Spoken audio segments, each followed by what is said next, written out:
Hey everyone, and welcome to K-All, the podcast where we dive deep into the electrifying world of K-pop. We're your hosts, Angel and Lauren, and today we're kicking things off with a very special episode about our own K-pop journeys. We'll be sharing how we first got into K-pop, the groups that pulled us in, and how our love for the genre really led us to meet each other. Plus, we'll be talking about our current favorite groups and where we stand now as dedicated K-pop fans. To help you get to know us better, we're introducing a fun new segment called K-All Profiles, but more on that later. Without further ado, let's jump into this episode. Lauren, I think that since your journey began long before mine, it would make sense to kind of go down your memory lane first. Of course. Long before yours, it's like only like 3 years. It was long. 3 years is a long time in the K-pop realm. Think about all the releases. That's true. That's week very by week. True. Yeah. Yeah, I miss centuries. How did I get into K-pop? It honestly has a kind of sad and heartbreaking beginning, but I guess my story just goes to show that it does get better and you truly never walk alone. Thank you, BTS. You never walk alone. You, Thank you. Thank you, Jimin, for your service. Thank you, BTS. For me, it all began in 2016.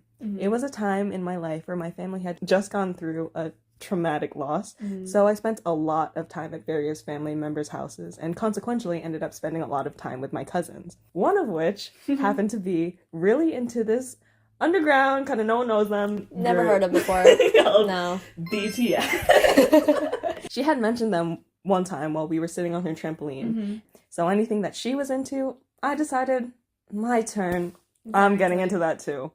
It took me a bit to fully open up to the K-pop scene because in 2016, I was a stereotypical angsty preteen who listened to a lot of 303, Set It Off, Panic at the Disco, 21 Pilots, Pierce the Veil.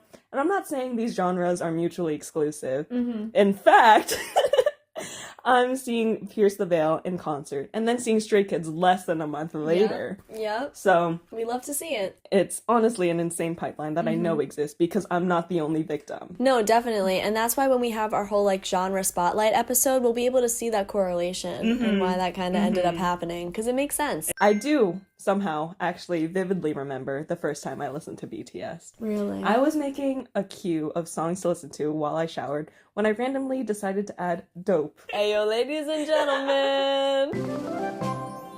So I walked into that shower as one person and then came out completely rewired, wholeheartedly, my soul was just completely different. The average BTS listening experience, I would say. I told my cousin about how much I love Dope, and I loved the song Dope, not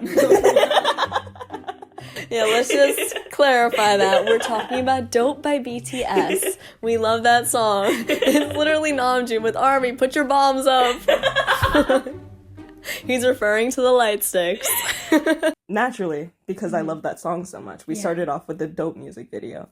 When I tell you, the moment Jungkook turned that corner, 22 seconds into the video, middle school Lauren was locked in. You knew what was up. You knew in that moment who you were dealing with. Exactly. And it just got more intense from there. Back then, I was so young, so naive, I didn't know anything about the world, but the one thing I did know, War of Hormone Jungkook was the only thing I needed to live. Naturally, he's still one of the only things that I need to live. So I get it. It was so cute. With the eyeliner. The sweater, the iconic sweater. Yeah. What a time to be alive. Indeed. But it kind of gets sad here again because my cousin lived in New Jersey. So going back home meant that I was completely alone in my newfound obsession. So sad. I also had no friends growing up. I get it. I've been there. Especially growing up where we did. There was absolutely no one. Just yelling in a void. Exactly. Like Jiho in the What Is Love music video. Yes. What is love? No, literally. So good. I still secretly found a way to fall deeper into the K-pop universe, getting into groups like 17, EXO, NCT, Stray Kids, a lot of boy groups. I fell in love with not just the music, but also the dynamics between the members. I think that's one of the biggest reasons K-pop became so, like, absolutely integrated within my life. Because watching these groups of friends just trying to achieve their dream together, being there for each other through thick and thin, no matter what, was just something that resonated so deeply within me. And it was just that bond, that connection was something that I always wanted but never really had growing up. So that's what made it so special to me. Yeah, I think that's just what's so special about K-pop in general. Just seeing the synergy between these groups and the way that they really care about lifting each other up. My dog. Roxy. She's coming here to lift us up. No, because even, like, when you think about your pets, too, it's like they're part of your own little clan. You're your own little K-pop group within your family. So following these groups, seeing their dynamics, it gives you the ability to recognize how true friendship should be formed within your families, within just anyone in your circle. So it's really, like, such a special part of K-pop is that whole relationship community building. So I was having fun by myself until 2019, when I was approached by my friend Delaney, someone who will later be integral to Angel and I meeting. Yes. Played a pivotal part in our friendship. And Delaney had told me that she noticed I was following BTS on Instagram. Oh my gosh, I can't even imagine what your reaction must have been. Like, were you in fear for your life? What do you know about them? It never crossed my mind to be like, wow, as BTS gets bigger, especially with, like, Blood, Sweat, and Tears absolutely blowing up. All of a sudden, I'm, like, hearing BTS on the radio. I'm like, whoa, like, people know. Like, how'd you get there? That's really cool, though. It was genuinely, like, such a time to be alive. It was, like, made me so proud. I'm like, I was there. No, you were proud OG ARMY. And then I remember soon after that, when I went to see BTS in concert for their Love Yourself tour. So jealous. Eternally. By TXT. Sorry. They're always here, it's okay. I was trying to get, like, the best shots of Taehyung since that was her bias. How old was I? I was, like, 13, 14. No, but it was so serious. Exactly. I was like, I need it, like, because I finally had, like, a K-pop friend in my home. So I'm like, I need to lock in first. You know, you weren't gonna fumble the bag. Like, did you see my bag? It was really serious. That song, did that song even exist yet? Yeah. It was 2018. Yeah. Okay, just checking. That's amazing. That's so sweet, though. It shows how kind your heart always was. Even though I had to shield it for a very long time. In our home. You were waiting, though. You were waiting for that chance to be able to express yourself, and Delaney gave you that opportunity. Delaney and I ended up going to Stray Kids together for their Maniac tour. Maniac. Once again, my mind was completely rewired. Yep, second awakening. I have been following Stray Kids since their I Am Who era because of my pace, but seeing them live, it was genuinely that same feeling 12-year-old Lauren felt stepping into that shower. Instead, 17-year-old Lauren stepped into that venue as one person and left completely changed. Wow. Anyone who listened to our first couple of episodes will know that Hanji-sung plays a very big role in my life. He has been my bias since my pace because specifically their dance practice, his hairography. I was biasing his hair. It's always the hair. It's always the hairography that literally entrances you. That's like me with Subin and TXT. Like, when I first saw him in concert, oh my gosh, I went in a Bomgyu bias, I came out fully Subin bias, and it just, you can't control it. I can't even, and to think, like, you were pretty high up, too, for that concert. So to imagine, like section 100. You're, like, closer now. I can't even imagine what's gonna happen at that concert. Dude, what do you think is gonna happen to me? Guess down below. We'll see. We'll have to stay tuned and figure out if Lauren survives, if she's able to even step out of the stadium. I might just have to be on the ground reporting because honestly, we just don't know. Angel might just be a host instead of a co-host after that concert. I might be gone. Oh no, we're just getting started. I'm already losing my best co-host. This is so sad. That kind of has just been my journey so far. Yeah. Angel and I are like two sides of the same coin. Since we're like opposite but the same. We are. It makes no sense, but it will, and I'll let her explain. Thank you, Lauren. It'll start to click. The dots will be dotting. Just trust us. I joined the K-pop realm very late in the game. For me, 3 years after Lauren was very late because I missed so much content. Like, I missed BTS kind of emerging into the American market. I missed, like, BLACKPINK's prime time with all of their early music videos. And I didn't know about anything because I was full on just, like, a diehard Taylor Swift stan. Like, ever since I was 4 years old. Like, 2008, I was locked in from the moment I heard Love Story. My gateway group was not the typical one. It was not BTS, even though we've discussed them many times here, and you might be very surprised to know that. We thank them every other sentence. We thank them. Our second episode is dedicated to them. So it's like, wait, Angel, what? You didn't get into K-pop with BTS? I'll explain. It all started for me one very fateful summer day in 2019. Picture this.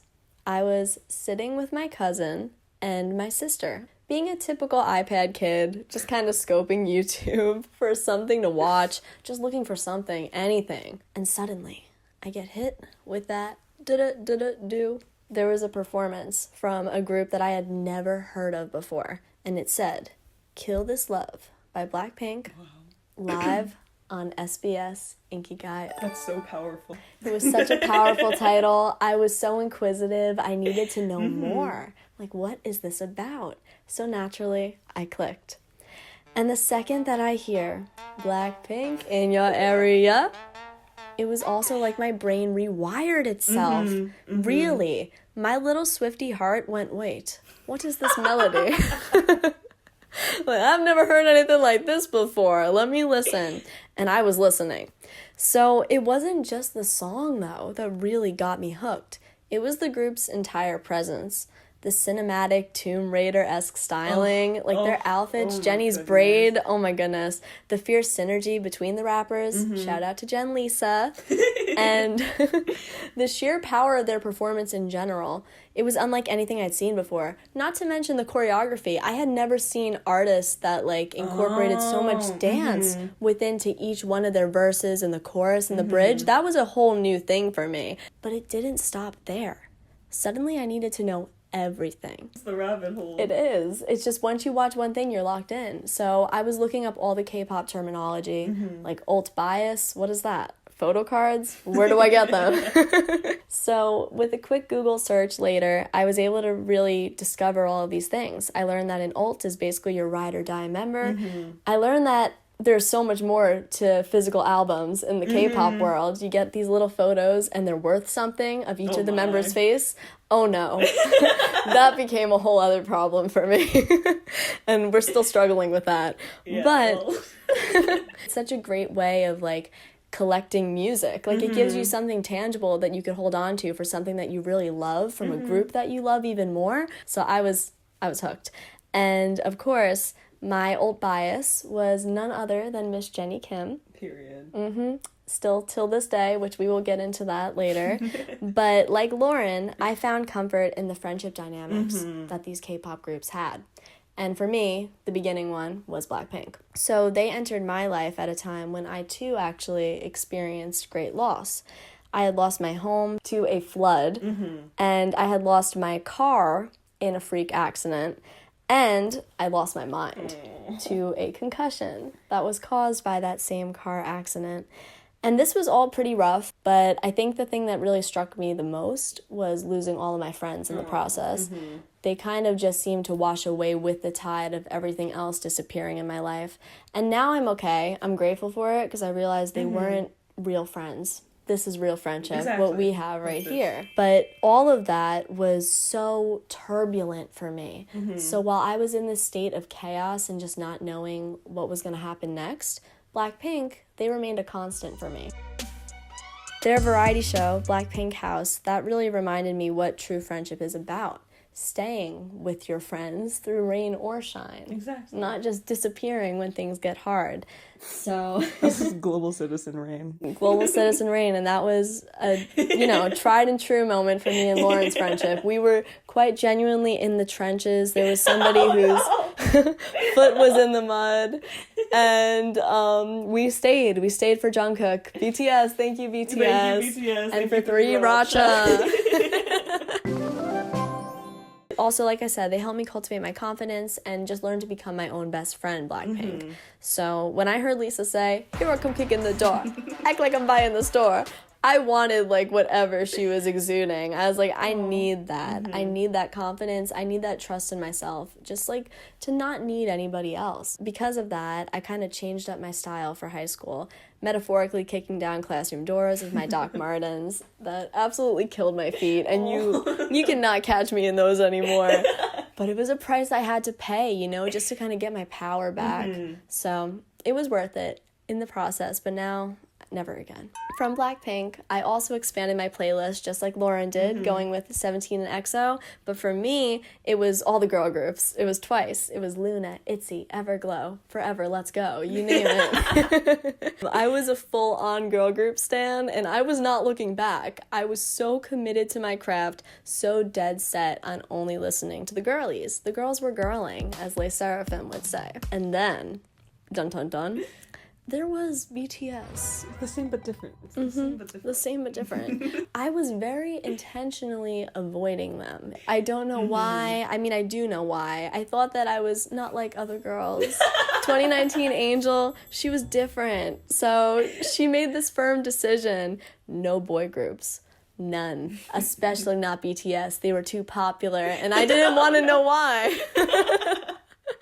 The occasional exception with boy groups was actually God's Menu edits of Felix from Stray Kids. Come on, but it's Felix. He was cooking like a chef, and I was a 5-star Michelin. I don't know why he was allowed.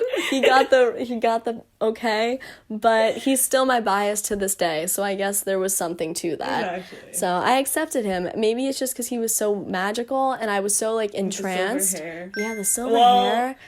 Oh, wow. Okay. What? It's like the same, like, pushback hairstyle as Jimin. Yeah. It's so crazy you mentioned that. It's so crazy you mentioned that. More on that very soon. Basically, he was the exception, and believe it or not, Super M. Because, I don't know, they just appeared. And before I was shining through the city with a little funk and soul, it was jumping and popping, we jopping, day in and day out. We're still dropping to this day. Still dropping. Opinionated, but I'm always spitting straight facts.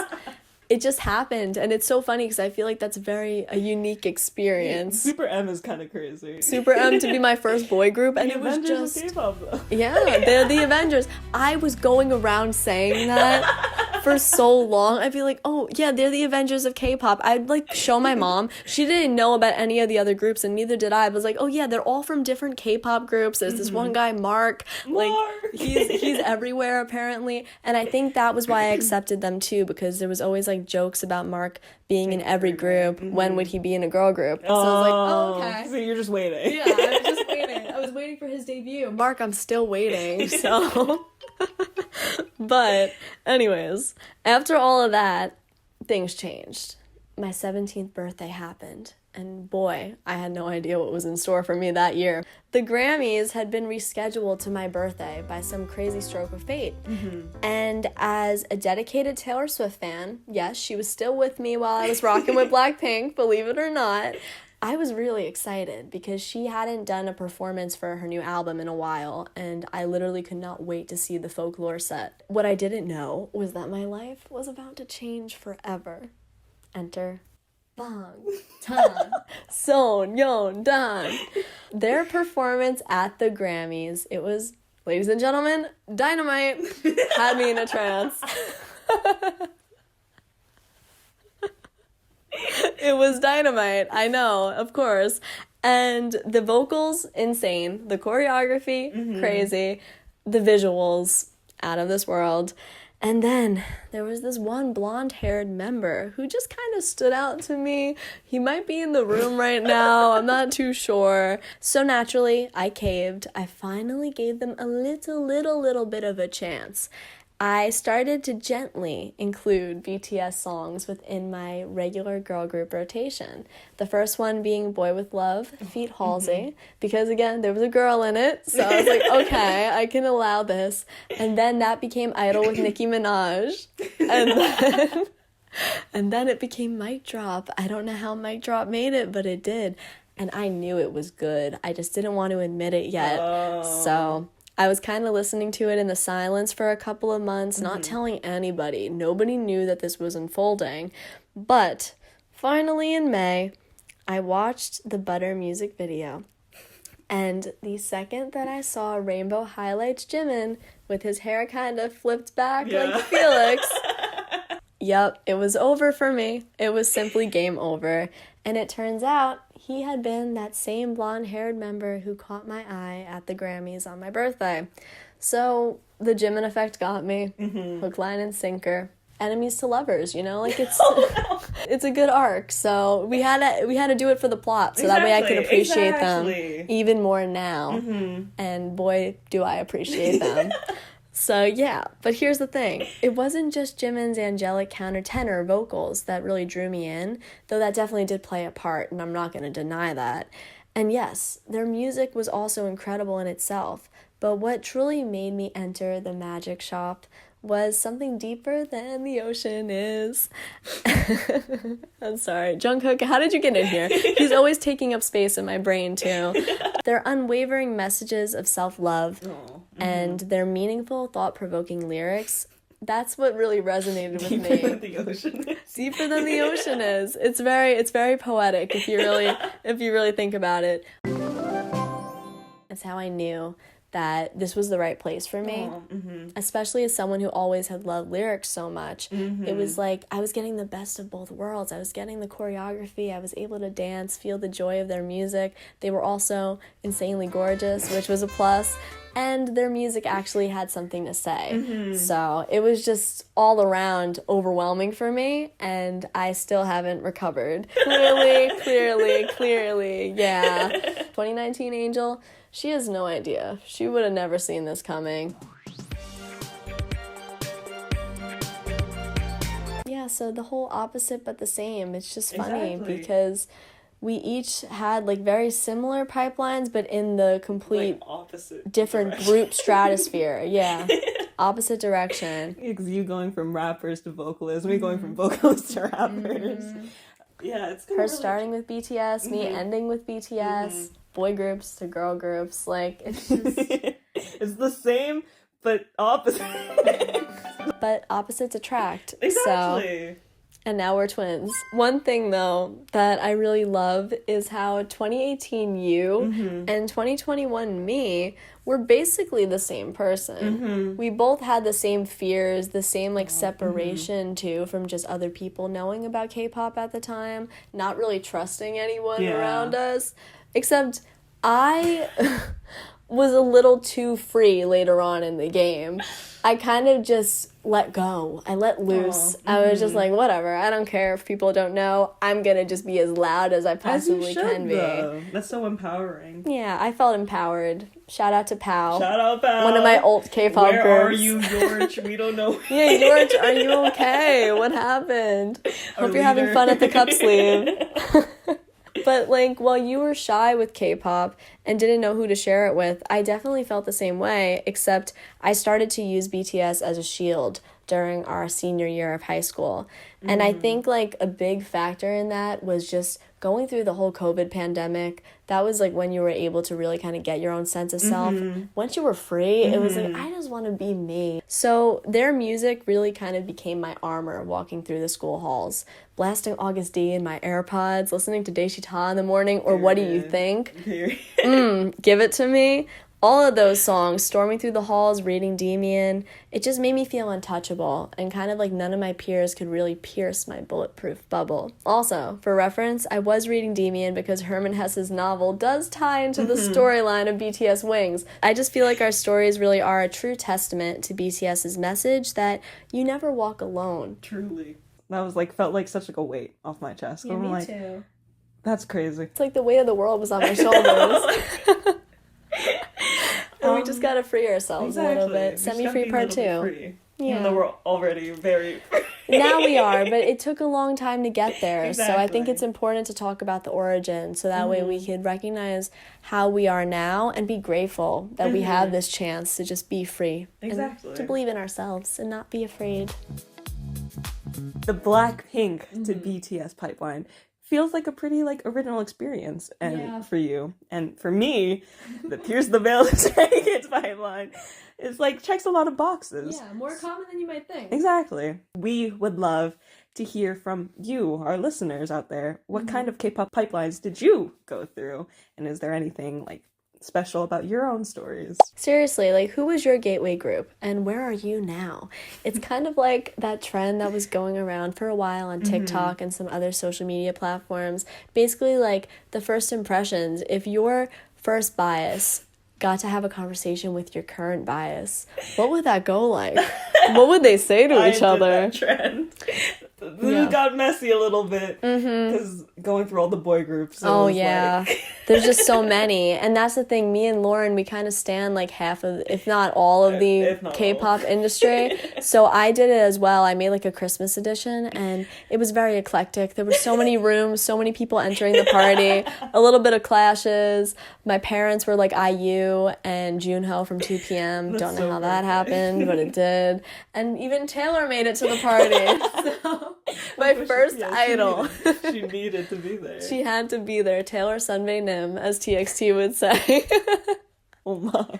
I know.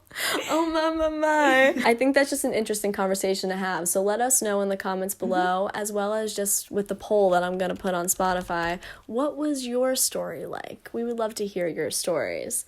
But this is why Lauren and I are the perfect K-pop partners in crime, because she offers that boy group expertise and I can bring my early years of girl group experience to the table. Now that our listeners finally know about our K-pop credentials and can understand why we're experts, I think that it's time for Lauren and I to briefly dive into the story of how we actually became best friends. It's quite an interesting because one. Believe it or not,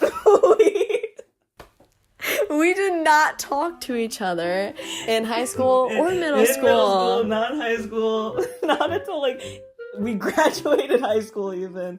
Yeah. Which is kind of crazy. It is. Like, we were basically ships in the night, just like Sweet Night by V says. I think it was Lindsay, right? She was like, oh, I thought you guys were, like, friends for so much longer, but, like, we've only known each other for, like, 3 years. Which is so still weird. A long time, as it we is. have established 2016.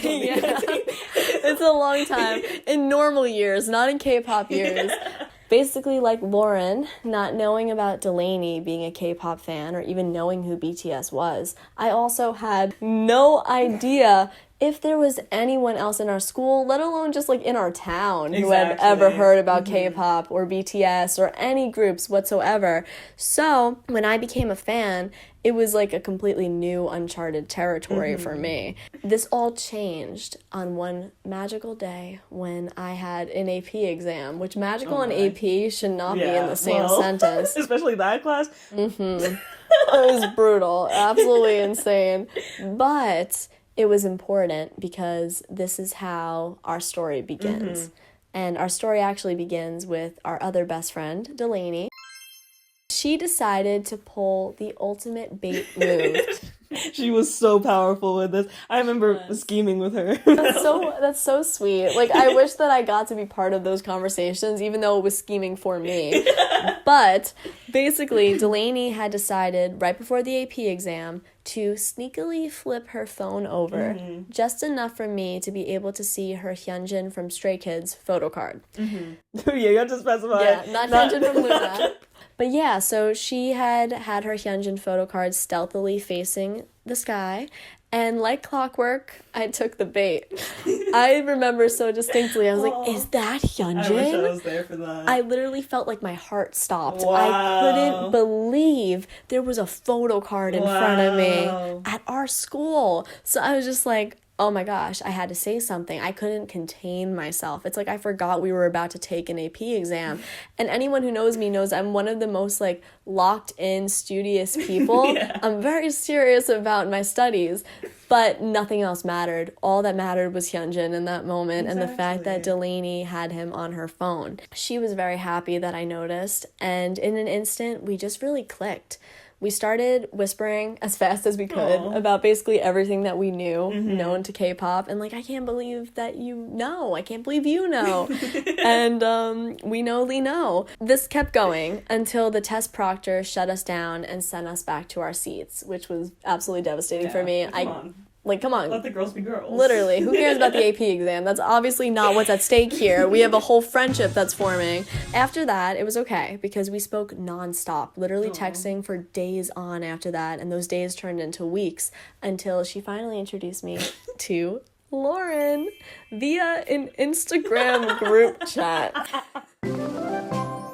This was exciting because I knew of Lauren's existence, and she had been in some of my classes. I was in that AP class. That very AP class, first period. But I had no clue, not the slightest idea that she liked K-pop. So I was so excited to be initiated. I really was. Into their squad. Like, finally. Hey, squad. And I'm forever thankful to Delaney. So shout out to Delaney. Shout out Delaney. Here's the real kicker that I feel like we have to discuss this because it still haunts me. It's so integral. To this day, and I will never not talk about it. Lauren had witnessed my spring day BTS presentation that I had spent weeks preparing, and I was so brave going up in front of our AP literature class, presenting spring day to them, not knowing, thank you, if there was anyone who even knew who they were, and I didn't care. I was so free, as we also pre-established. And Lauren, she was there, she was in the classroom, and she even shared a snippet of RM on the screen during the Spring Day music video on her private story without ever mentioning to me that she knew BTS. Spring Day is like my soul song. Like that's like what my soul sounds like. I love that song so much. It like just holds such a special place in my heart, my soul, my everything. Yeah, when we were listening to the music video on the Smart Boy, I remember turning to my other friend Joe and talking to him about how much I love Spring Day. He had no idea about anything K-pop. I'm still like, I love this song. It's like my soul song. And he's like, oh, that's sweet.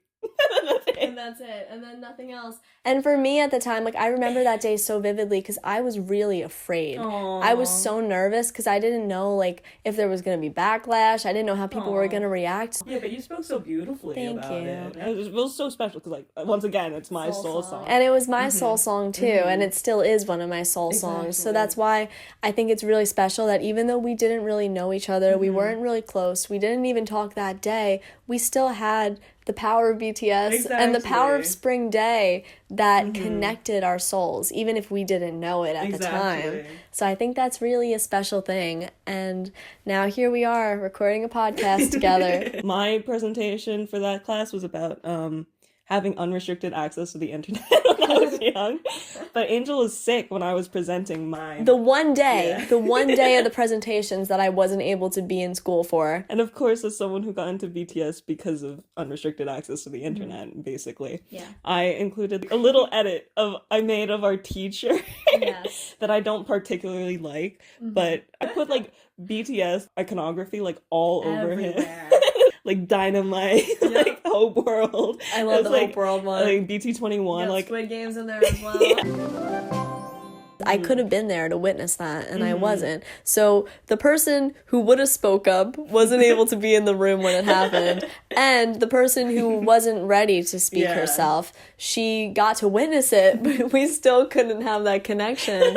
So it's just so funny, but genuinely, I am really grateful that we became friends after high school. Oh my goodness. I just think it allowed us to be where we are now because it helped our bonds grow. It helped us bypass all the nonsense, all the drama of middle school and high school. Helped us figure out who we are as individuals so that way we could be the best versions of ourselves together. So I think it was meant to be this way. I think it was genuinely meant to be this way. Genuinely. That's why we missed each other so many times. Yes, exactly. We missed each other so many times so that we would be with each other way too much now.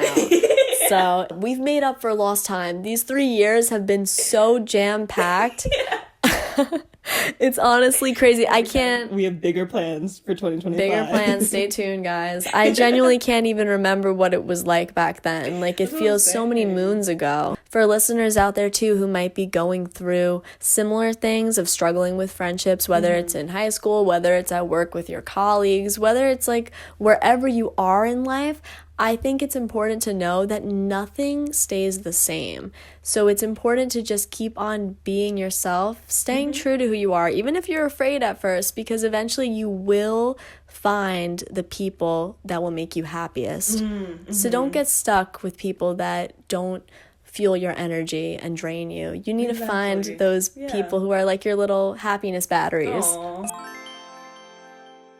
I think it's so funny how many like full circle moments we're already having this year. For one, I just recently had the chance to see J-Hope perform at Jimmy Fallon, as well as Jennie perform at Radio City Music Hall. But it's just really funny because it's like I've come back full circle with BLACKPINK recently, but I'm even bigger and better with J-Hope and BTS. Seeing him at Barclays for my birthday was absolutely crazy. And now you get to have your moment with Stray Kids coming up in June. Goodness. No, yeah, because it's so crazy because Delaney and I, it was senior year when we first saw them for their Maniac tour. And now we're seeing them again going into our senior year of college. So it's like, wow. That's crazy. Yes, it's so crazy. And that's what I wanted to say too with J-Hope. For me, I had seen him the summer graduating from senior year. Yeah, because it was 2022. And now I was seeing him also going into my senior year, even though might be graduating early, not really might, but it's interesting. It was just like a full circle moment again for both of us, like that same year span from 2022 to 2025, seeing the people that make us the most excited, our favorite artists. So what we want to say now to everyone who's listening, if you're still listening, thank you so much for being part of our little K-pop journey, hearing our experiences. Now you're a part of our journey. Yes, you are. You're making up the beautiful stars in our constellation. We have a lot in store for you guys, and we are so excited to introduce you to the wonderful world of K-All. So we're currently working on developing a Discord, so stay tuned for that to be updated. But for now, you can find us on our socials. We have K-All Podcast on Instagram, K-All Podcast on YouTube, and K-All Podcast on TikTok. So all of those links will be in the description of this episode. And yes, I don't know if you're listening to this on Spotify, but if you're watching this on YouTube, you could also listen to our audio versions of our episodes on Spotify. The link will also be in the description, so please look into that if you're interested.